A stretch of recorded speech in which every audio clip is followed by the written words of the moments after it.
Hello everyone, welcome to Seek, Go, Create. This is your host, Tim Winders, and we have a very unique episode today. We're going to do something a little bit different, and it's kind of a special time of year. This is releasing right around July 4th, Independence Day in the United States is how we celebrate that day. So it's going to be a little bit of a different episode because I am going to discuss writing a book. Yes, I've just finished a novel, and so I just wanted to share some information about that, but at the same time encourage you, if you're one that you've had a book in you or felt that you've had a book in you for some time, hopefully some of these things that I'm going to mention and talk about will encourage you, even though I'm going to kind of tell you some of my challenges also.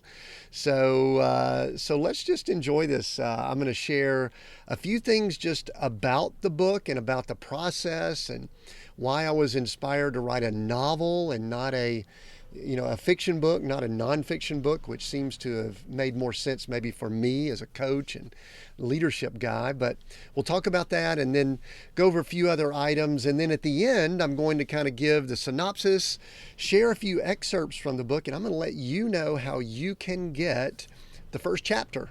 And go ahead and download it before it's available anywhere else to anyone else. So stick around for that. But, it's real interesting. I think I saw these statistics some time ago that most people, I want to say it was like 80-something% of the people out there thought that they should write a book at some point.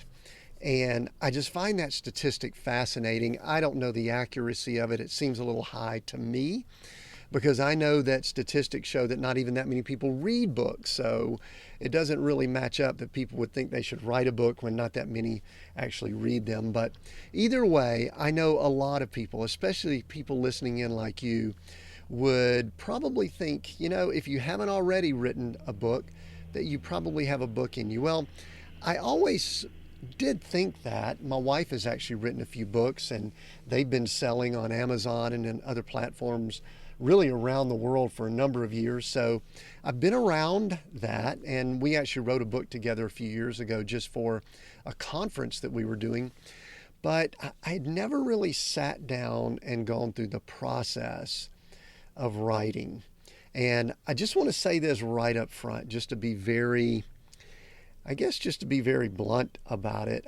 I do believe that writing a book is all about sharing a message, sharing some teaching, sharing a story, depending on what type of book it is, for other people, for the world to participate in.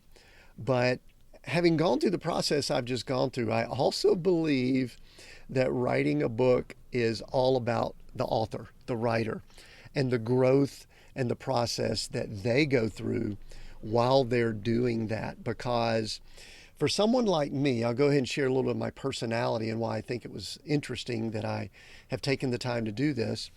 Have been, I guess, more of a higher energy guy.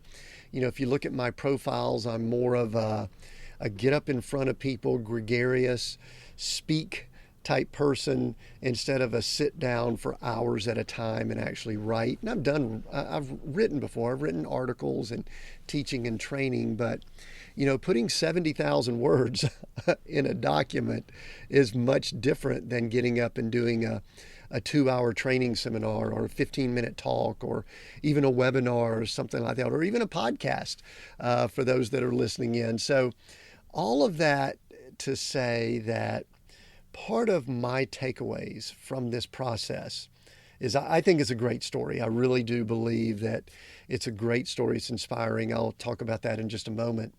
But I really think that the writing process, that especially for this, is as much about Tim and Tim's journey and Tim's growth as anything else.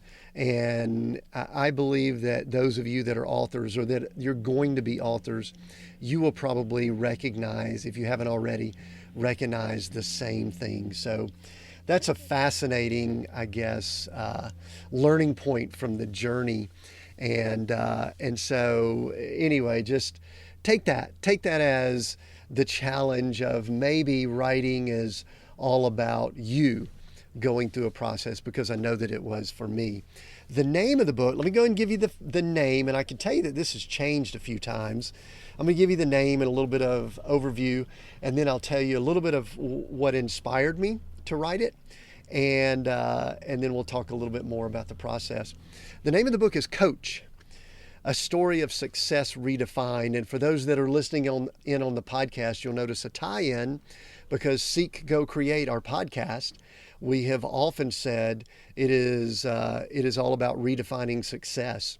And we do that in leadership, business, and ministry. And I'm not saying that the book was a spin-off of the podcast, but many of our principles, our teaching points, the people that we interview and talk about, much of that is actually included and embedded in the story. And the fascinating thing about that is that the inspiration for this story started well before the podcast even was a possibility, because I'll just give you a little glimpse into kind of behind the scenes. My wife and I, I've shared this before on the podcast, but we were nomads, homeless nomads, beginning in 2013. And we traveled around as house sitters and staying in places that we didn't own. And we somehow ended up, I won't go through this story, but we ended up on the North Island of New Zealand. And there's a national park there called Tongariro. And there's 2 volcanoes there. And I think one of them has been active in the last 30 or 40 years, in fact. And then one of the volcanoes there is like perfect cylindrical shaped. And it's what Peter Jackson used as the model for, I think it's Mount Doom. I hope I got that correct, in the Lord of the Rings trilogies. So kind of an iconic national park there. And my wife and I, we were zigzagging along the North Island in a small little camper van back in 2014, I think. I may get the years wrong there. I'm sorry, 2014. And we, because we were there in the winter, June, it was winter down there. We were going to bed very early at night because it got dark, and then, anyway, the days were short. And I'd been reading some things into scripture, and I just had some things rolling around in my mind, and we kind of laid down to go to sleep. And sometime during the night, or before I went to sleep, or when I woke up, I just had this thought, not of a story related directly to that, but of a character that may have materialized from that. And I'm not going to get into more detail than those, but you could kind of tell that was the beginning of it. And so what was really cool about it, I think people that listen in know that I'm a guy that spends time in prayer and tries to spend quiet time with the Lord as much as I can. All of a sudden, I just had this story just pop in my head. And I got the beginning of the story, I got the ending of the story, I got some of the beginnings and endings to the chapters. And so I had a rough, I guess, outline to the story. And so I started jotting it down. We got to a place where I could write down, and then we ended up going back to Melbourne, Australia, and I wrote down a lot of the notes while we were there. And I really thought, this is part of the writing process, I really thought that I'd spend a couple weeks, write this book, and have a book ready to go. And again, for those that have done the math, you can recognize that that's been roughly 5, 6, 7 years ago that I actually did that. So it was a little tougher than I thought. And my joke along the way was, I'm an engineer. I've done I'm pretty matter of fact. I do a lot of bullet points and things like that. That with a novel, you need verbs in there. It's just, and you have to write dialogue and some things that are really, really challenging to do, or different if you've never done it before. And that's a big learning point for me and for anyone that's doing something new, is when you're stretching or working a new muscle, if you haven't done it before, you may have to keep working at it. And so that's what I did. I kind of did a writing of it. I had a lot of gaps. Then I came back to it later, and then I had some things I had to work on. And then my wife and I spent a few years at Bible school, and I didn't get a lot of writing done while I was there.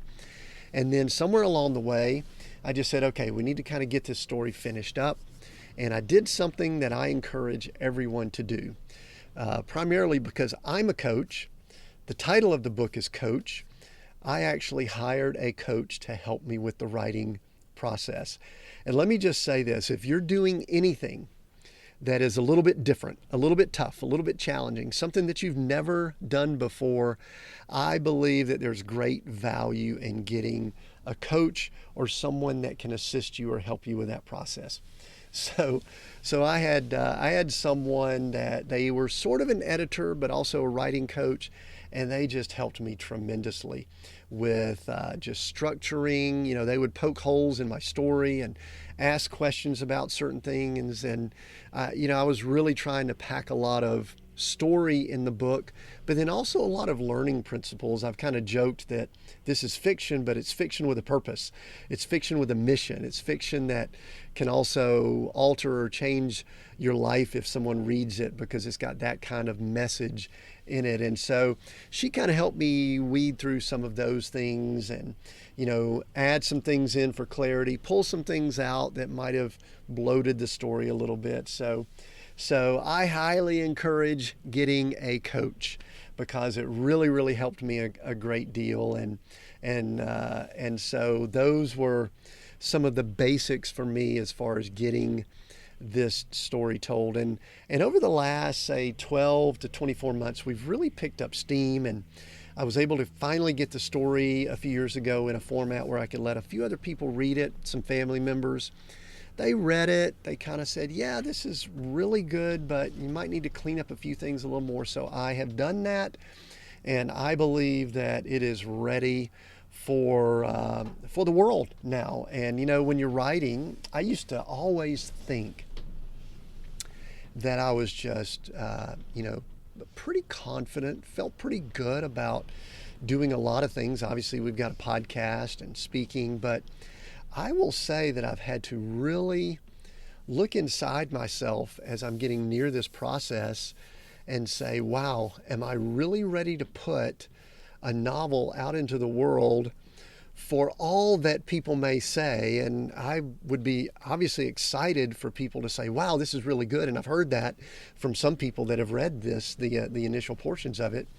But then there's also this hesitation of, wow, there's some things that could be a little controversial, and there's some aspects of it that people might go, I don't really like this. And so I've actually recognized that I'm kind of hesitating because of the possible criticism, which is very difficult for someone in my position to admit, but I'm admitting it right here with you on the podcast. So as you read the book, I guess be gentle with me. Let me know what you think, but be gentle with me. So anyway, I've already mentioned I hired a coach, my inspiration, a few other challenges. A lot of people talk about setting a time to write, and with my schedule, with all that I had going on, that really was one of the most difficult things for me was identifying focused time so that I could sit down and write. And then something odd occurred as I was sort of finishing up. We had this worldwide pandemic, and probably many of you faced similar things. I realized that my brain just was a little foggy. I just at times had difficulty focusing on the exercise of writing, or doing a lot of things for that matter, but especially finishing up the novel. And I kept asking myself questions. Is the timing not good? Is this a good story for where the world is? And really, as I continued going through that process, I came to the realization that the nature of the story, and I'll mention the synopsis and again share a few excerpts shortly, that it's perfect for where we are in this world, because this is a time that I believe everyone is attempting to gain clarity.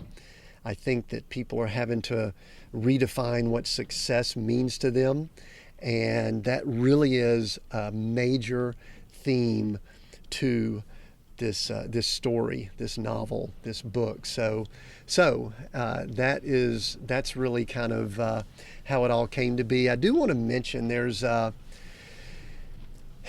of a dedication in the book, and if someone were to ask me to compare this to something that's out in the marketplace, this is pretty lofty comparison, but this is what I would say. There is an author by the name of Og Mandino. If you've never read his stuff, you need to read it. He wrote a classic book called The Greatest Salesman in the World. And I read that book in the early 90s for the first time. And it is one of those books that I can truthfully say changed my life in so many ways. I started reading it late one night. 3-4 hours later, I put it down, finished, because I could not put the book down.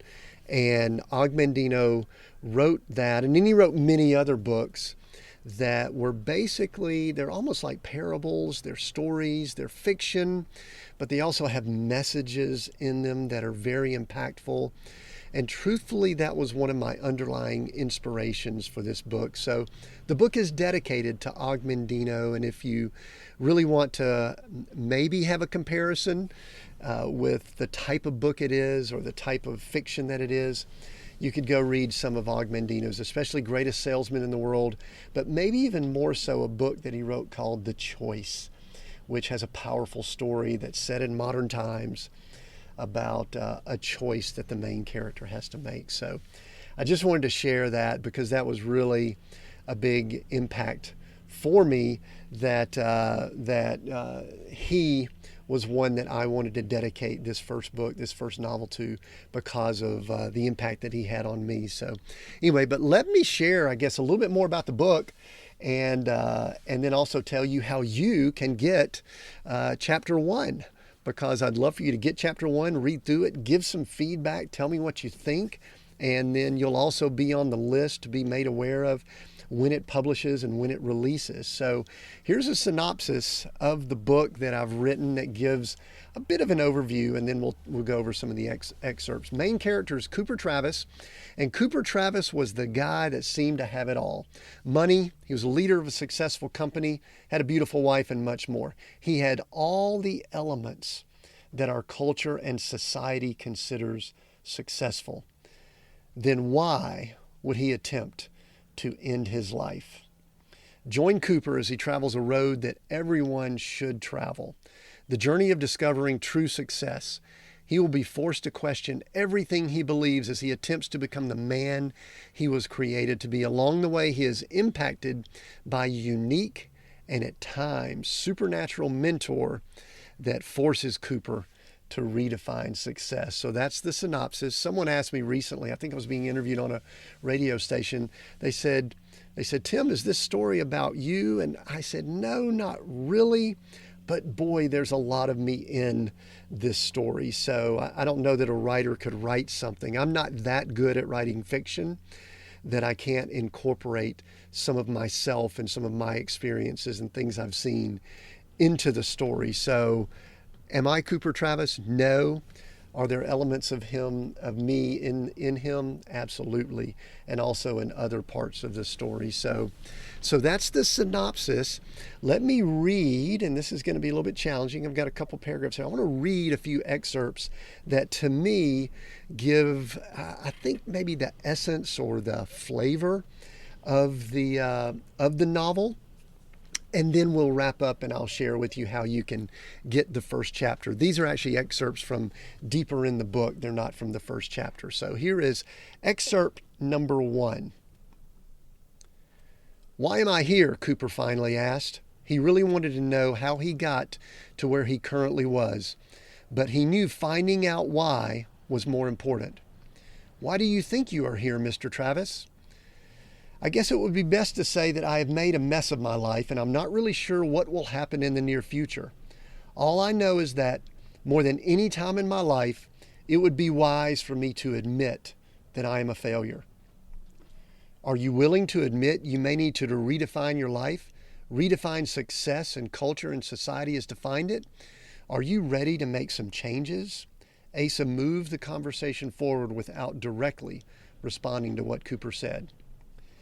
I guess that I am, Cooper shrugged as he considered Asa's deep questions.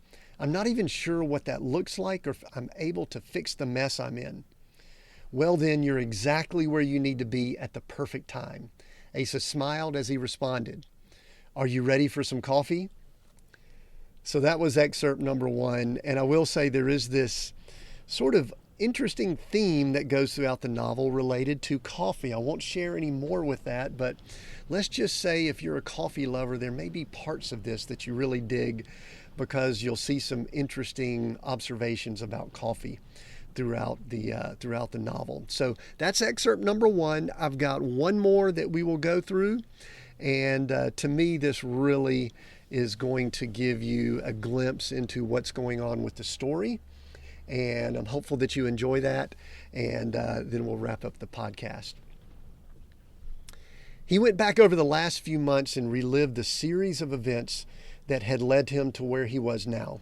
From sitting on the 38th floor of a corner executive office in Houston to picking coffee beans somewhere on a mountain in Costa Rica. He attempted to piece together all the odd, miraculous steps that led him to this place at this time. But nothing that happened in between made any sense. "How are you, Mr. Travis?" Cooper fell backward as he looked up and saw Asa directly in front of him.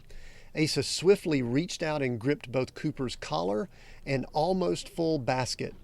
If not for Asa's speed and strength, Cooper would have tumbled over and rolled down the hill with his basket around his neck. "Well, other than being scared by you sneaking up on me, I think I'm fine," Cooper snapped at Asa. "But thanks for saving me," he added as he gathered his balance and stood up straight. "You seem disoriented, Mr. Travis." Asa hesitated as he spoke. "Falling down can be disoriented, but that is a result of my mind wandering and possibly getting confused." "Confused about what?" "It seems to be confused about almost everything at this point. I wonder if I'm even going crazy, or possibly in a dream, and I'm not sure if it is a good dream or a nightmare."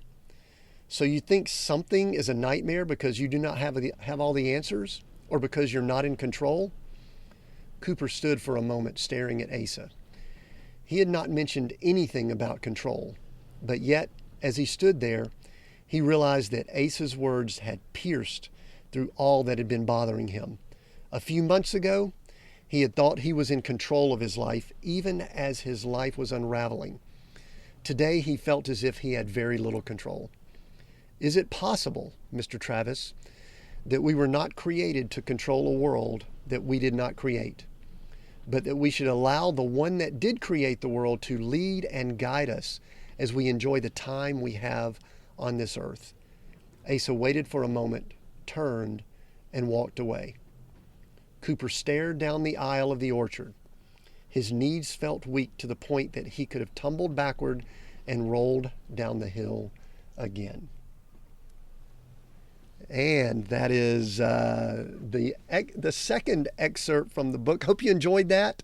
I must admit, I haven't read it out loud that often, and it's much different doing that, but I kind of enjoyed that. So I'm excited. It kind of gets me going, and it's kind of cool when you write something to go back and actually read it out loud. So that was kind of fun there. One of the things I'm kind of debating right now is we obviously eventually will have an audiobook. There was someone I had in mind to do it. They're a really, really big star. And I kind of pictured at times Matthew McConaughey, I'll go ahead and say that, reading the book. But I'm also trying to decide if, obviously, if he's not available or he doesn't knock on our door to do the Audible, if I may do it myself or if we'll get someone else to do it. We'll see how that goes. But thank you for listening in. And listen, I appreciate any feedback. I welcome anything that anyone would like to give feedback on. We expect that the book will be released in the fall time frame of this year. This is in 2021. Obviously, sometimes those things can move around. But what we're going to go ahead and do is allow the first chapter. You can actually go get the first chapter and read it and give some feedback and just tell us what you think about it and maybe be prepared for the full book. And you could do that. We'll include links that you can do that down in the notes or on the website if you're watching this on the site or you're watching this on YouTube or listening on the website. We believe it'll be at seekgocreate.com/book and at timwinders.com/book, but we'll make sure we include those links down there. But I would so appreciate you supporting and helping me with this book, because it would mean so much to me after spending the time that I did for large numbers of people to read it. And I would just be so honored if my book could have just some percentage of the impact that the books like Ogmandino's has had on people. So I appreciate you allowing me to take this time on the podcast to share about writing. I think that many of you are writers already, if you haven't already written a book. And so I encourage you to start the process. It has been quite the journey for me, and I have enjoyed it immensely. So I'm hopeful that this may just encourage you. And I'm also hopeful that you will, again, read it, buy it, share it with other people. So thanks for listening in on this episode. This has been a little bit different, I know, a little bit different than our typical episodes. Next week, we'll be back on to interviewing guests and talking to people about leadership, about business and ministry. And so make sure you join us. And until then, thanks so much for doing all that you do to make the podcast what it is. But until then, continue being all that you were created to be.